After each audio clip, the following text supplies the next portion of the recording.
Hello friends, welcome to Joe's Tamil Health and Beauty. இன்னைக்கு நம்ம வீட்லயே கெமிக்கல் இல்லாம இயற்கையான முறையில ஷாம்பு எப்படி ரெடி பண்ணலாம்னு பார்க்க போறோம். அது மட்டும் இல்லாம இந்த ஷாம்பு உங்களுக்கு மார்க்கெட்ல கிடைக்கக்கூடிய அந்த ஜெல் வடிவிலே இருக்கும். அந்த அளவுக்கு ஒரு அருமையான முறையில எப்படி தயாரிக்கலாம்னு தான் பார்க்க போறோம். फ्रेंड्स பொதுவா வந்து பாத்தீங்கன்னா மார்க்கெட்ல கிடைக்கக்கூடிய கெமிக்கல் நிறைந்த ஷாம்பை நம்ம ரெகுலரா பயன்படுத்தும்போது நம்முடைய தலைமுடியை சரியா அலசாம விட்டுட்டாலோ இல்ல ரொம்ப நேரம் ஷாம்பு தலையில இருக்கிற மாதிரி நம்ம பயன்படுத்தினாலோ என்ன ஆகும்னு பாத்தீங்கன்னா ஷாம்புல இருக்கக்கூடிய அதிகப்படியான அந்த சல்ஃபேட் என்ற கெமிக்கல் நம்மளுடைய முடியோட வேர்க்கால்கள்ல கொஞ்சம் கொஞ்சமா படிய ஆரம்பிக்கும்.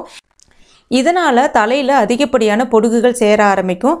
தலைமுடியோட வேர்க்கால்கள் வலுவிழக்க ஆரம்பிக்கும். இதனால அதிகப்படியான முடி உதிர்வு நாளடைவில் வழுக்கைய கூட மாற ஆரம்பிச்சிரும். அதனால எப்பவுமே நம்ம இயற்கையான ஷாம்பு பயன்படுத்தும் போது இந்த மாதிரியான பிரச்சனைகள் இருந்து நம்ம ரொம்ப எளிதா தப்பிச்சுக்கலாம். அந்த மாதிரி வீட்டிலே செய்யக்கூடிய ஷாம்பு நுரைப்புத்தன்மை கொடுக்குமா அப்படின்ற சந்தேகம் நிறைய பேருக்கு இருக்கும். இது நல்ல ஒரு நுரைப்புத்தன்மையும் கொடுக்கும், அதே சமயத்தில் நல்ல ஒரு ஜெல் வடிவிலும் இருக்கும். முதல்ல இதற்கு தேவையான பொருட்கள் என்னென்னு பார்த்தலாம். அளவுகளும் சொல்லிடுறேன். சீயக்காய் வந்து ஒரு 50 கிராம் அளவுக்கு எடுத்திருக்கேன். இந்த பொருட்கள் எல்லாமே உங்களுக்கு நாட்டு மருந்து கடைகளில் கிடைக்கும். சீயக்காவை பயன்படுத்தும் போது தலையில் இருக்கக்கூடிய அழுக்குகள் எல்லாமே நீங்கிடும், பொடுகுகள் எல்லாம் நீங்கிடும். அது மட்டும் இல்லாமல் இயற்கையான முறையில் சீயக்காவை நம்ம பயன்படுத்தும் போது உங்களுடைய முடியோட வேர்க்கால்களுக்கு நல்ல ஒரு ஊட்டச்சத்து கிடைச்சி முடியும் நல்ல வேகமாக வளர்கிறதுக்கு உதவுது. அடுத்ததாக இது பேர் வந்து சோப் நெட்டுன்னு சொல்லுவாங்க ஆங்கிலத்தில், தமிழில் பூந்தி கொட்டைன்னு சொல்லுவாங்க. இது இயற்கையாகவே ஒரு நுரைப்புத்தன்மை கொடுக்கக்கூடியது. நம்ம தலைக்கு எண்ணெய்லாம் வச்சு தேய்ச்சி குளித்தோம் அப்படின்னா எண்ணெய் வந்து சரியாக போகாது. இதை நம்ம சேர்த்து குளிக்கும் போது பார்த்தீங்கன்னா அந்த எண்ணெய் பிசுறு நீக்கக்கூடிய தன்மை இதில் இருக்குது. இதை ஜஸ்ட் உரல் உரைச்சி ஒரு தட்டு தட்டிட்டு இந்த மாதிரி உடைச்சிங்கன்னா உள்ள ஒரு விதை இருக்கும். அந்த விதையை எட்ட தூக்கி போட்டுருங்க. அதனுடைய தோலை மட்டும் தான் நம்ம பயன்படுத்தணும். அதுக்கு அடுத்ததாக செம்பருத்தி பூ எடுத்திருக்கேன். ஒற்றை இதழ் செம்பருத்தி பூ எடுத்திருக்கேன். எந்த செம்பருத்தி பூவாக இருந்தாலும் நீங்கள் பயன்படுத்திக்கலாம். இதை வந்து நிழலே உலர்த்தி எடுத்திருக்கேன். ஒரு 15 பூ. அதே மாதிரி தான் அதனுடைய இலைகளும் ஒரு 15 இலைகள் எடுத்திருக்கேன். அடுத்ததாக பெரிய நெல்லிக்காய்ன்னு சொல்லுவாங்க இல்லையா, அந்த காய்ந்த நெல்லிக்காய் என்கிட்ட இல்லை. அதனால நெல்லிக்காய் பொடியாக வந்து நாட்டு மருந்து கடையில் வாங்கியிருக்கேன். உங்கள்கிட்ட நெல்லிக்காய் பொடி இருந்ததுன்னா நீங்கள் பயன்படுத்திங்க. இல்லை அப்படின்னா காய்ந்த நெல்லிக்காய் இருந்தால் கூட நீங்கள் அதை வந்து வாங்கி பயன்படுத்திக்கலாம். இப்போ சீயக்காய், நெல்லிக்காய், அதுக்கப்புறம் அந்த சோப் நெட் சொல்லக்கூடிய பூந்திக்கொட்டை எல்லாமே சம அளவு எடுத்துக்கங்க. 50 கிராம் 50 கிராம் 50 கிராம் அளவுக்கு எடுத்துக்கங்க. அடுத்ததாக வெந்தயம் ஒரு 2 டேபிள் ஸ்பூன் அளவுக்கு வெந்தயம் எடுத்திருக்கேன். மற்ற பொருட்கள் செம்பருத்தி இதெல்லாம் வந்து பார்த்திங்கன்னா ஜஸ்ட் ஒரு 15-20 இலைகள் முன்ன பின்ன இருந்தாலும் பரவாயில்ல. வேணும்னா இது கூட நீங்கள் அந்த பச்சை பயிறுன்னு சொல்லுவாங்க இல்லையா, அந்த பச்சை பயிறு ஒரு 20 கிராம் அளவுக்கு சேர்க்கணுனாலும் சேர்த்துக்கலாம். அடுத்ததாக மிக முக்கியமான பொருள் ஃப்ளாக்ஸ் சீட்ஸு, அதாவது ஆங்கிலத்தில் ஃப்ளாக்ஸ் சீட்ஸ்ன்னு சொல்லுவாங்க, தமிழில் ஆளி விதைன்னு சொல்லுவாங்க. இது வந்து நேச்சுரலாகவே நல்ல ஒரு ஜெல் வடிவத்தை கொடுக்கக்கூடிய தன்மை உண்டு. அது மட்டும் இல்லாமல் இதில் அதிகப்படியான ஒமேகா 3 ஃபேட்டி ஆசிட்ஸ் இருக்குது. இது வந்து கிட்டத்தட்ட நம்ம விளக்கெண்ணெய்னு சொல்லுவோம் இல்லையா, அதாவது ஆமணக்கெண்ணெய், அந்த ஆமணக்கெண்ணெயில் இருக்கக்கூடிய அந்த மருத்துவத்தன்மை இதில் இருக்குது. அதாவது பொதுவாகவே ஆமணக்கெண்ணெயை நம்ம தலைக்கு பயன்படுத்தும் போது பார்த்திங்கன்னா முடியோட வேர்க்கால்களுக்கு நல்ல ஒரு ஊட்டச்சத்து கிடைக்கும். அது மட்டும் இல்லாமல் முடி நல்ல கருங்கருன்னு வளர்கிறதுக்கும் பயன்படுது. அதே மருத்துவ குணங்கள் தான் இதுலேயும் இருக்குது. இது வந்து சரியாக ஒரு 50 கிராம் அளவுக்கு எடுத்துக்கங்க. இதுவும் உங்களுக்கு நாட்டு மருந்து கடைகளில், மளிகை கடைகளில் எல்லா இடத்துலையுமே வந்து கிடைக்கும். அடுத்ததாக உரல் எடுத்திருக்கேன். இந்த பூந்தி கொட்டையில் இருக்கக்கூடிய அந்த கருப்பு விதைகளை இந்த மாதிரி தட்டிட்டு நீக்கிக்கலாம். ஜஸ்ட் ஒரு தடவை தட்டினாலே போதும். இப்போ இதை மிக்சி ஜாரில் சேர்த்துக்கலாம், அதனுடைய தோள்களை மட்டும். அடுத்ததாக சீயக்காவை இந்த மாதிரி சின்ன சின்ன துண்டுகளை உடச்சி விட்டுங்க. கொஞ்ச நேரம் வெயிலில் இந்த பொருட்கள் எல்லாத்தையுமே கொஞ்ச நேரம் வெயிலில் வச்சுட்டு நீங்கள் அதுக்கப்புறம் மிக்சியில் சேர்த்திங்கன்னா நல்ல சட்டுன்னு அரைப்படும். ஃபஸ்ட்டு இது 2 மட்டுமே சேர்த்து அரைச்சிங்க. ரொம்ப நேரம்லாம் எடுத்துக்காது, ஒரு 2 நிமிஷத்துக்கு அரைச்சிங்கனாலே நல்ல பவுடராக வந்துடும். அதுக்கு அடுத்ததாக மிச்சம் இருக்கக்கூடிய அந்த பொருட்களையும் சேர்த்துட்டு அரைச்சிக்கங்க. அதுக்கு அடுத்ததாக அந்த நெல்லிக்காய் பொடியும் இது கூட சேர்த்துக்கலாம். நெல்லிக்காய் பொடி சரியாக நான் ஒரு 4 ஸ்பூன் அளவுக்கு நெல்லிக்காய் பொடி சேர்க்குறேன். சேர்த்துட்டு நல்லா நைஸாக அரைச்சிக்கங்க. ரொம்ப நைஸாக அரைப்படாது, கொஞ்சம் அங்கங்கே திப்பியாக இருந்தாலும் ஒன்றும் பிரச்சனை கிடையாது. அதுக்கு அடுத்ததாக ஒரு பாத்திரத்தில் 2 லிட்டர் அளவுக்கு தண்ணி எடுத்திருக்கேன்.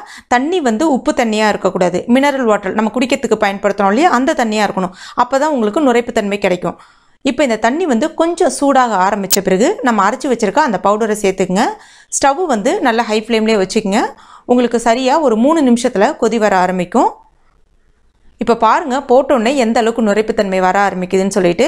இது ஒரு 3 நிமிஷம் இருக்கட்டும். அதுக்குள்ளே நம்ம அந்த ஆளி விதைன்னு சொன்னாலே அதை வந்து பவுடர் பண்ணி எடுத்துக்கலாம். ஒரு 50 கிராம் ஆளி விதையை மிக்ஸி ஜாரில் சேர்த்துக்கிறேன். சேர்த்துட்டு பவுடர் பண்ணிக்கலாம். ரொம்ப நைஸான பவுடராக இருக்காது, கொஞ்சம் இந்த மாதிரி தான் இருக்கும். இப்போ தண்ணி ஒரு கொதி வர ஆரம்பித்ததுக்கு அப்புறமா இந்த பவுடரை அது கூட சேர்த்துக்குங்க. அதுக்கு முன்னாடியே வந்து சேர்க்காதீங்க. அதே மாதிரி இந்த ஆளி விதை பவுடர் சேர்த்த பிறகு ஒரு 8 நிமிஷம் மட்டும் இந்த தண்ணி கொதிச்சா போதும். அதாவது 8 நிமிஷம் கொதிக்கும் போது அதில் இருக்கக்கூடிய ஜெல் எல்லாமே வந்து நல்லா அந்த தண்ணியில் இறங்க ஆரம்பிக்கும். இப்போ பாருங்கள், இந்த மாதிரி இந்த ஸ்டேஜில் எலுமிச்சைப்பழம் ஆப்ஷனல் தான், வேணும்னா சேர்த்துக்கலாம், இல்லை வேண்டான்னாலும் தவிர்த்தலாம். எலுமிச்சைப்பழம் ஏன் சேர்க்குறேன் அப்படின்னா, இதில் நம்ம இயற்கையான முறையில் தான் செய்கிறோம், எந்த விதமான கெமிக்கலும் சேர்க்கல. அதாவது பொதுவாகவே ஒரு பொருள் கெடாமல் இருக்கணும் அப்படின்னா ப்ரெசர்வேட்டிவ்னு சொல்லக்கூடிய ஒரு சின்ன கெமிக்கலை வந்து அதில் சேர்ப்பாங்க. அந்த மாதிரி சேர்க்கும்போது பார்த்திங்கன்னா அந்த பொருள் வெளியிலே வச்சு பயன்படுத்தும் போது கெட்டு போகாமல் இருக்கும். இதில் நம்ம அந்த மாதிரி எதுவும் சேர்க்காதனால இதில் விட்டமின் சி, அதாவது சிட்ரிக் ஆசிட் வந்து இந்த எலுமிச்சம்பழத்தில் இருக்குது. இந்த சிட்ரிக் ஆசிடை நம்ம இதில் வந்து சேர்க்கும் போது பார்த்தீங்கன்னா உங்களுக்கு வெளியில் ஒரு 10 நாளைக்கு வச்சு நீங்கள் பயன்படுத்தும் போது இந்த ஷாம்பு வந்து கெட்டு போகாமல் இருக்கும். அதுவே இல்லைனா நீங்கள் ஃப்ரிட்ஜில் வச்சு பயன்படுத்துகிற மாதிரி இருக்கும். இப்போ ஒரு எலுமிச்சம்பழத்தை சின்ன சின்ன துண்டுகளாக கட் பண்ணிவிட்டு சேர்த்துக்கிறேன். அது மட்டும் இல்லாமல் எலுமிச்சம்பழத்தை பயன்படுத்தும் போது நல்ல ஒரு வாசனையும் கொடுக்கும். முக்கியமாக வந்து பார்த்தீங்கன்னா தலையில் பொடுகுகள் இருந்தாலும் சரி செய்திடும். எலுமிச்சம்பழம் சேர்த்துட்டு ஒரு 2 நிமிஷத்துக்கு மட்டும் கொதிக்க வைங்க. அந்த சூட்லேயே அதனுடைய சாறுகள் உள்ளே இறங்க ஆரம்பிச்சிடும். இப்போ ஸ்டவ்வை வந்து ஆஃப் பண்ணிவிடுங்க. இந்த மாதிரி ஒரு வடிகட்டி பயன்படுத்திங்க. இது நான் சொன்னேன் இல்லையா, ஆற ரொம்ப ஜெல் வடிவில் ஆகிடும், அதனால் வடிகட்ட முடியாது. அதனால் கொஞ்சம் சூடாக இருக்கும் போதே இந்த மாதிரி ஒரு வடிகட்டியை பயன்படுத்தி முதல்ல வந்து கொஞ்சம் வடிகட்டிங்க. அதுக்கப்புறம் ஸ்பூனை பயன்படுத்தி இந்த மாதிரி ஒரு தடவை நல்லா கலந்து விட்டிங்கன்னா அதுலேருந்து அந்த ஷாம்பு எல்லாமே உங்களுக்கு நல்லா இறங்க ஆரம்பிக்கும். இப்போ அந்த சக்கை இருக்கு இல்லையா, அந்த சக்கையை வந்து கொஞ்சம் ஆற விட்டுருங்க. ரொம்ப ஆறக்கூடாது, கொஞ்சம் வாமா வெது வெதுப்பாக இருக்கிற மாதிரி பார்த்துங்க.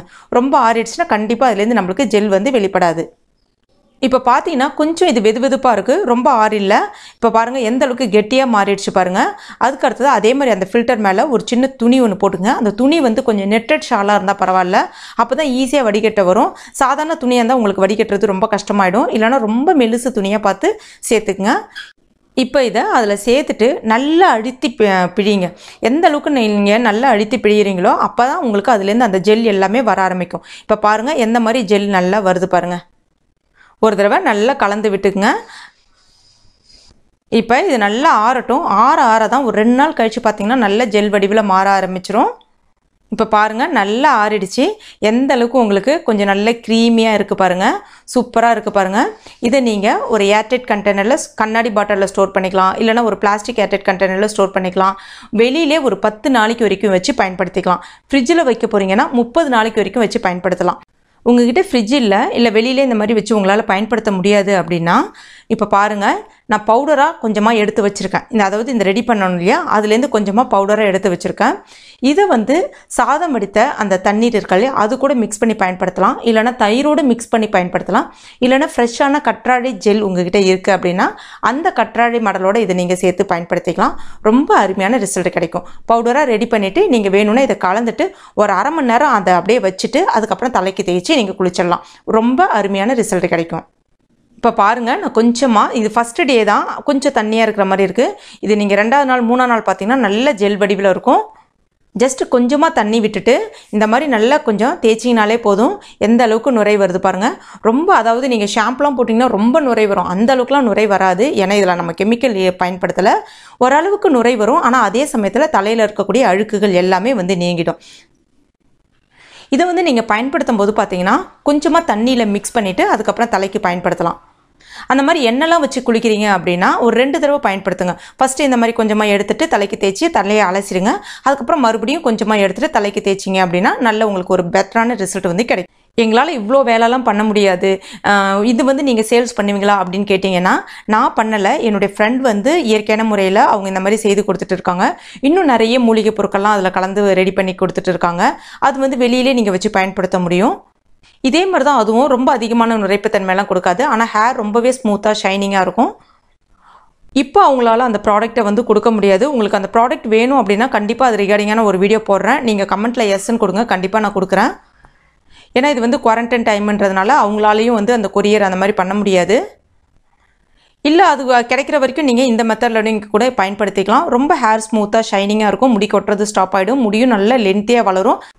உங்கள் தலையில் பெயின் ஈர் ஜாஸ்தியாக இருக்குது அப்படின்னா இது கூட ஒரு கைப்பிடி அளவுக்கு வேப்பிலை இலைகளும் காய வச்சுட்டு சேர்த்துக்கலாம். அந்த மாதிரி சேர்த்து பயன்படுத்தும் போது பார்த்தீங்கன்னா நாளடைவில் உங்கள் தலையில் பெயின் பொடுகு அந்த மாதிரி ஈர் தொல்லை எதுவுமே இருக்காது. இதை நீங்கள் தொடர்ந்து பயன்படுத்தும் போது உங்களோட ஹேர் ரொம்பவே பட்டு போல் மாற ஆரம்பிச்சிடும், நல்லா பிளாக்காக வர ஆரம்பிக்கும். அது மட்டும் இல்லாமல் இதில் நம்ம நெல்லிக்காய் பயன்படுத்தியிருக்கோம். நெல்லிக்காய் வந்து பார்த்திங்கன்னா உங்களுக்கு இளநரை இருந்தாலும் அந்த இளநரை பிரச்சனையை வந்து சரி செய்திடும். இது வந்து கண் எரிச்சல் அந்த மாதிரி இருக்காது. சின்ன பசங்கள்லேருந்து பெரியவர்கள் வரை அனைவருமே வந்து பயன்படுத்தலாம். ஃப்ரெண்ட்ஸ், கண்டிப்பாக நீங்கள் இந்த டிப்ஸை வந்து ட்ரை பண்ணுங்கள். ரொம்ப ஒரு அருமையான ரிசல்ட் கிடைக்கும். ட்ரை பண்ணிவிட்டு மறக்காமல் எனக்கு கமெண்ட் பண்ணுங்கள். இந்த வீடியோ உங்களுக்கு பிடிச்சிருக்கும் நம்புறேன். பிடிச்சிருந்துச்சுன்னா லைக் பண்ணுங்கள். உங்கள் நண்பர்கள் மற்றும் ஃபேமிலி மெம்பர்ஸ் கூடயும் மறக்காமல் ஷேர் பண்ணிங்க. மேலும் இது போன்ற பயனுள்ள குறிப்புகளுக்கு நம்ம சேனலை இது வரைக்கும் நீங்கள் சப்ஸ்கிரைப் பண்ணாத நண்பர்களாக இருந்தீங்கன்னா உடனே சப்ஸ்கிரைப் பண்ணிங்க. கூடவே மறக்காமல் அந்த பெல் நோட்டிஃபிகேஷன் சிம்பிளை ப்ரெஸ் பண்ணிங்க. அப்போ தான் நான் எந்த வீடியோ போட்டாலும் உங்களுக்கு நோட்டிஃபிகேஷனாக வரும். தேங்க்யூ.